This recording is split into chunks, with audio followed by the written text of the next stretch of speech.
Right. Well, let's keep going.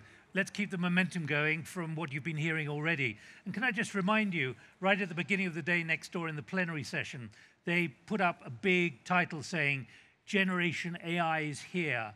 Are we ready? And one of the critical issues is whether there and what kind of regulation there will be. And that's what we want to talk about for the next 25 minutes. But I'd like to each of the guests to just introduce themselves. Michael, because then you can give probably a better bio of yourself than I can, particularly your background in government. Thank you. My name is Michael Kratsios. I'm currently a managing director at Scale AI. Prior to my time at Scale, I was the chief technology officer of the United States at the White House, where I led the development and execution of the United States' first national AI strategy. Eric Daimler. Rockin'. My name is Eric Daimler. I've been doing AI for 30 years. My PhD's in the area, and I also worked in government as an AI authority earlier. Yeah, but what are you doing now? Now I sit on the board of a couple of AI companies, including SoftBank's largest investment in AI and an MIT generative AI spinout. And you're based in San Francisco? Based on an airplane or San Francisco. Yeah. Which is more? Yeah. Sebastian Kurz. I spent most of my life in politics, was 10 years in government in Austria, Prime Minister. Twice as Chancellor? Yes. Indeed. Okay. So that's the background, but what we need to get to is how regulation is going to move forward, if it's going to move forward, the kind of spirit we want to see and the guests want to see. Let me ask Michael, first of all, what do you think is needed? Should we be looking for something on the basis of the kind of background which already we see from international agencies and international organizations? Yeah, I think with the release of ChatGPT in November of last year, we've seen this. Which is less than a year ago. Less than a year, yeah. We've seen tremendous excitement from policymakers around the world to do something about AI regulation. And I think the first thing that I always advise is that, governments have been working on AI regs now for many, many years. The U.S. has been working on this and even sort of promulgated the first set of guidance documents for how agencies should think about AI as early as 2020. So what we've seen in the international conversation today is this broader question of, do countries need artificial intelligence agencies? Is there a new ministry that needs to be set up in every country to deal with this new change in AI? And my general recommendation is no.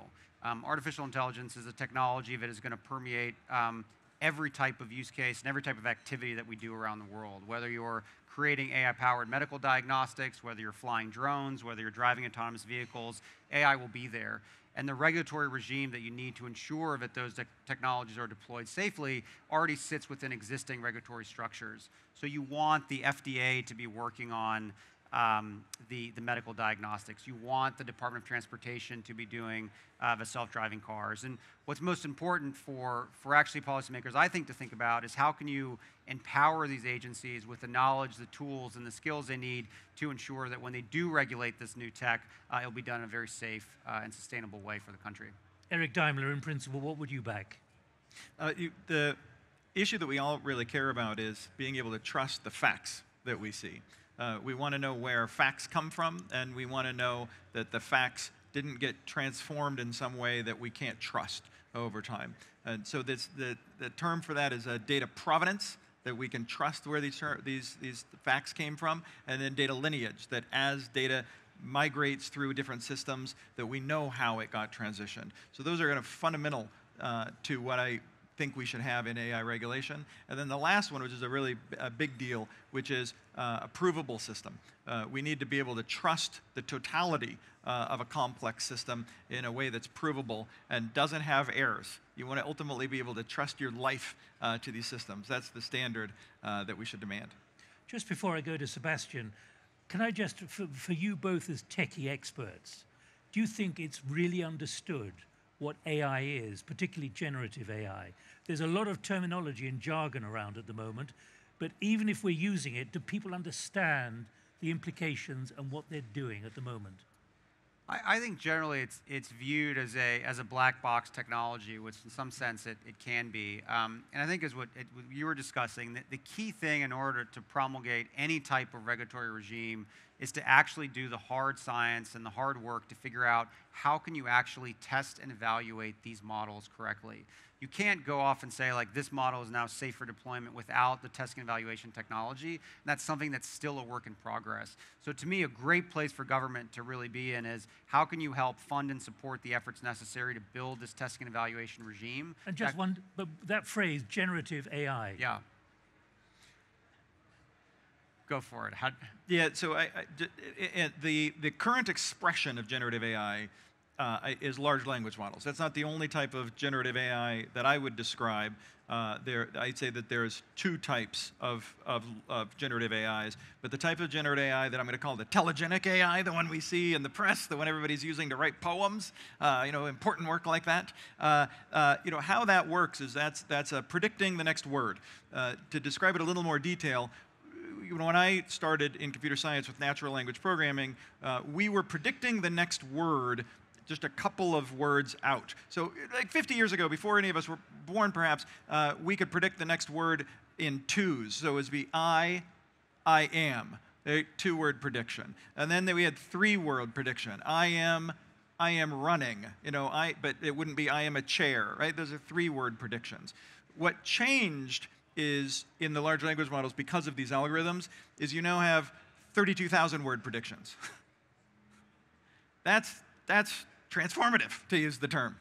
That's where the world opened up. So it's in some sense, it's a misnomer to say it's generating knowledge. It's reconfiguring knowledge based on what you're already feeding it. But it's a 32,000 word prediction engine today. That's how this works underneath the hood. And you made the point that this has been around since 1956. 1956 was the first time that the term the artificial intelligence was used. The prediction of one word to another word, that predates even that. There's a prehistory to artificial intelligence. Now, Sebastian, you're a former politician, or you say you're a former politician. You have been a politician. You're resting at the moment. But you still have your finger very much on the button of what the public is thinking, what the public expects from the political class, the corporate class, about responsibility and trust. What you said yourself, you're not an expert on AI, but on the other hand, politicians and others are going to have to manage this. So even if in 1956 the term AI was used the first time, I think most politicians, most policymakers, and also mass media did not have it on the radar. So from my perspective, it has become a main part of our discussions with ChatGPT. I think that the LLMs changed everything, but of course, ChatGPT was the first time that the broader public saw how big the change is and how big the impact can be on their daily lives. And even if it's only a school article or whatever, but it's something everybody can understand for the first time.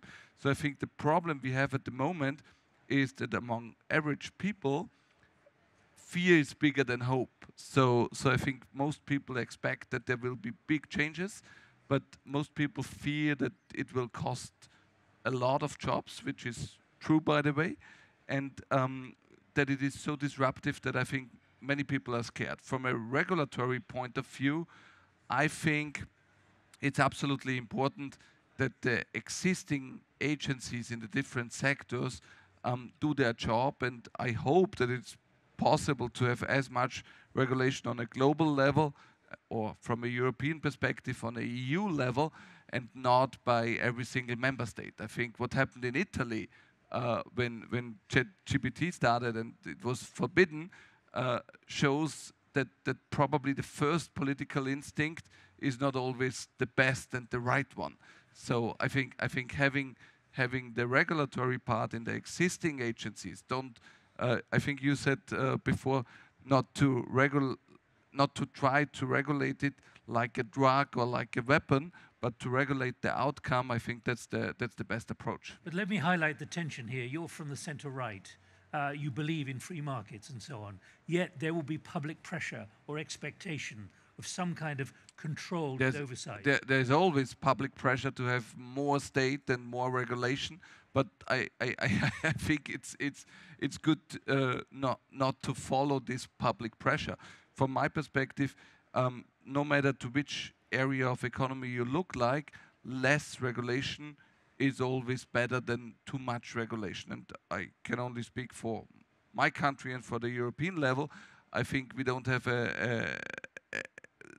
we don't have the problem of having not enough regulation at the moment. I'm just going to pick up a so I think it's the same with AI and all new technologies. I'm just going to pick up a personal point, picking up on Eric's fact, which I hadn't heard before, but 1 to 2 to 3 to 32,000 predictive. Imagine AI can actually write your speeches for you in advance. Of course, it will happen, and it will change the way how we communicate, the way how we work, how we learn.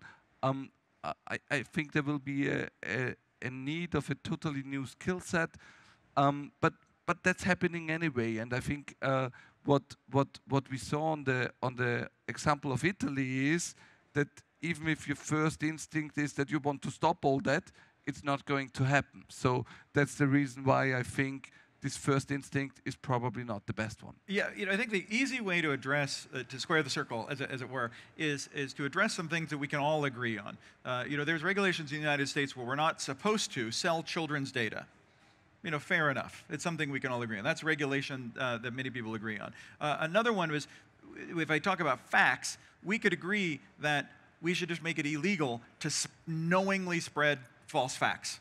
That's an easy sort of regulation. And we can have these automated systems that can become connected in a way that makes false facts spread much more quickly than truth. We can just say that it's on you, whomever that is, at some point, to not link these automated systems, or to somehow validate or have some degree of oversight about the degree to which you are linking automated systems together and perhaps spreading facts or spreading falsehoods about facts. Michael, let me ask you to reflect, because you did, as you put it, architect the US's first AI strategy in 2019.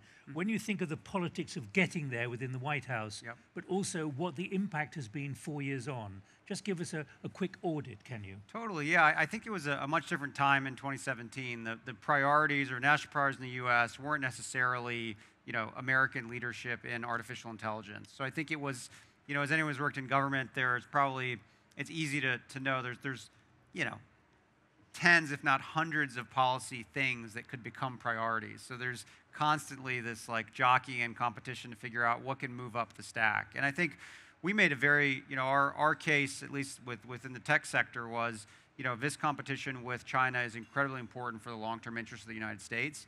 And the U.S. has to win on core emerging technologies, things like artificial intelligence, quantum information science, biotech, 5G. And we framed a lot of the necessity around U.S. leadership as a prerequisite or a reason why we had to kind of pursue these strategic aims. And in essence, we were able to drive a strategy that focused on research and development leadership, workforce transformation. The third pillar was on regulations, or as we talked about it, removing barriers to AI innovation. And the last piece was something you talked about, Sebastian, this question of international alliances and how we can, as the West, come together to make sure that this technology is created in a way that reflects Western values. But I think that as the years have gone by, we have seen sort of tech in general has moved up, I believe, to kind of a tier 1 issue. And it's something that the Biden administration has continued the effort, has kind of built upon it. We've had 2 pieces of bipartisan legislation that essentially codified the entire national AI strategy, which was a big, I think, win for the effort. And this Monday, it's rumored that the Biden White House will put out their first executive order on AI with more sort of guidance around regulation. So what I find most heartening about this process is that it truly is bipartisan in the U.S. There is this desire to ensure U.S. leadership in this space and this recognition that it's a combination of sort of promoting the technology in one sense, and at the same time finding the right way to promulgate regulations which can allow for it to be done in a safe way. I mean, Michael, the language used is binding regulatory guidance. Yes. So what has been the impact? Has it broadly, on balance, been accepted, the principle that this has got to be done?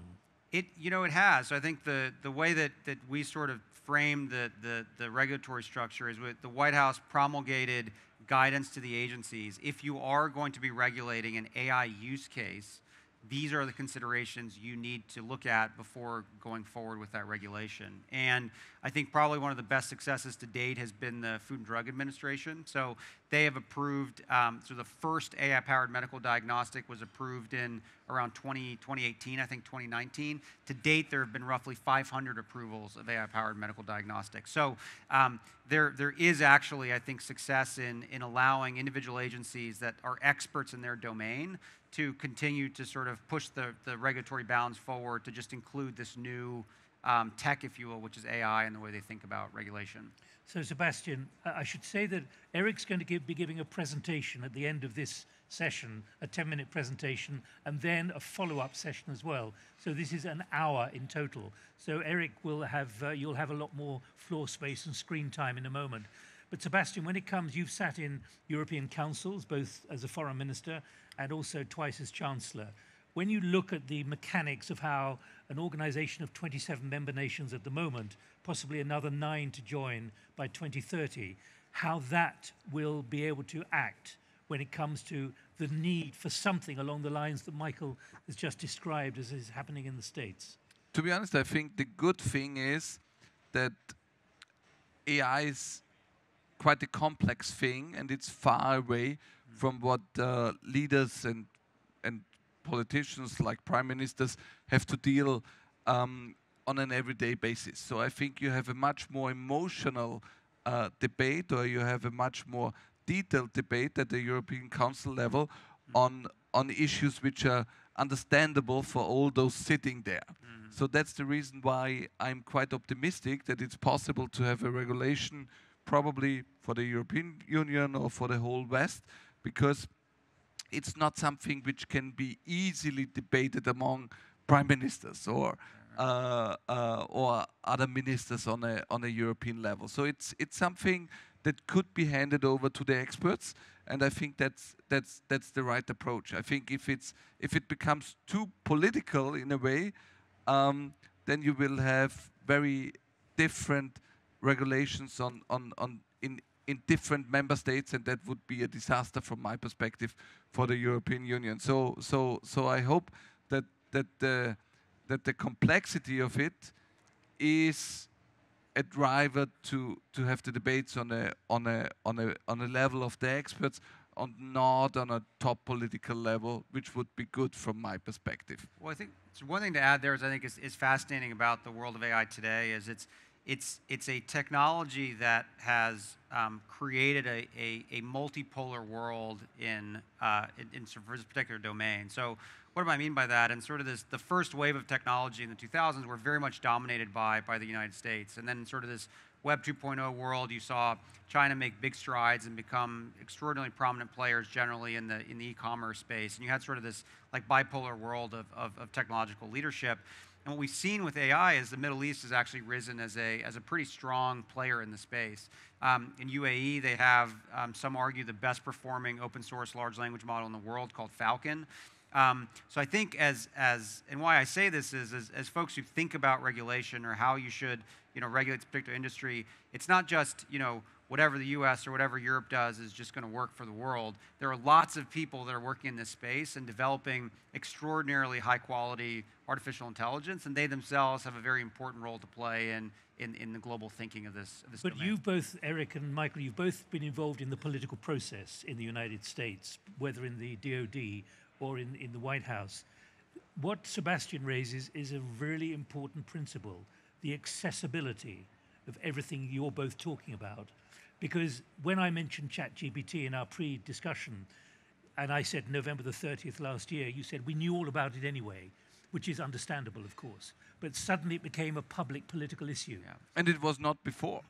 And it was not before. There was And zero suddenly, debate boom. about it before. In the United States, But that word accessible, in other words, how you make it, the jargon understandable.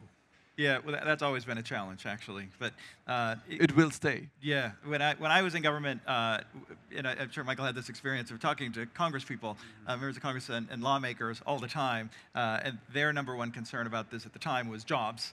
That sort of concern will continue, and that's an interesting place to go in this discussion and the dynamics around this particular technology for jobs. But let me use that as a driver. We've got 4 minutes left. Because in the plenary about an hour ago, one of the speakers on the platform said already one company with 40,000 employees has reduced to 1,000. That's a massive political challenge for every society and every politician. But to be honest, I think from my perspective, there will be two main debates. First, jobs, and the second will be AI will of course also be used for something bad, as you said, to spread wrong information or to have cyber attacks based on AI. So I think this will be the two main debates in public, and I think this is something we have to be prepared, because the first instinct will always be negative from a public perspective. Well, that's why I'm saying the driver on the political class, Sebastian, will be to control it. So jobs are preserved. As always. I agree with Sebastian. This is going to happen, and it's probably going to happen next year. We have an election cycle coming up where you can count on bad actors trying to go even further with spreading misinformation, and that probably is going to be the catalyst for regulation that we hope it isn't then overdone. To not go too far out in the distant future, you can imagine a synthesis of all of our social media feeds that then linking to relationships we have that then generates a voice in somebody we recognize to then get us to vote for something or buy for something. The nature of digital technology is once I have one of your family members able to call you in their voice in a way that you don't recognize, I can just say replicate 25 million times. Suddenly you have a type of a weapon. But I think the good thing is that there's a broad understanding that it's something that you cannot really regulate on a national level, at least not in small countries. So I think there's a broad understanding that there's a race between the US and China, that there are many countries like the UAE performing extremely well. And so I think from a European perspective, it absolutely makes sense to try to have regulation for the West, at least, and not to try to have regulation on... It should be clear, the UAE model was done by the French, actually. Yeah. But let me put a word of caution here. You're seeing already in the green agenda a backtracking by a lot of governments who realize that this is going to be a political liability, a jobs liability. In other words, green is going to lose jobs. So I'm putting to you that you can't compare it, I think. I think you can't really compare it. But if you're losing jobs, you're losing jobs. Yeah, but look, to use renewable energies, for example, it's a political decision. I think AI is here. It's going to stay. Yeah, nobody can stop it. So I think you cannot really compare it, because politicians who will try to stop it will find out that probably the same number of jobs will be destroyed, and probably they will not be able to have the upside at the same time. So I think you cannot really compare. Michael? Yeah, maybe I'll take the other side of that. I'm a lot less pessimistic about the job loss. I think there was over a decade of sort of global conversation around severe job loss associated with automation, and that just hasn't materialized. I think generally the workforce tends to be pretty adaptive, and new jobs and new opportunities that you never thought existed suddenly have been created. I think what's also fascinating about the job loss question related to generative AI is that most of the generative AI use cases are not ones that sort of replace traditional sort of blue collar work. So in some ways you have this this category of of potential folks in your economy, which may be displaced. I mean, I think there's a joke in Silicon Valley where they're referred to as sort of surplus elites are the one that are most affected Michael, by I'm going to have to stop by you AI. there. I just want to ask you about what's coming down the track. Yeah. If we were sitting here a year ago, we wouldn't be talking about ChatGPT. Totally. Now we are talking about it because of what happened at the end of November. Yeah. Eric, as a lead into what you're about to say, in a couple of words, what's coming down the track which we need to know about, which we're not talking about today? Provable AI, AI that encodes truth. To me, it's testing and evaluation regimes for AI.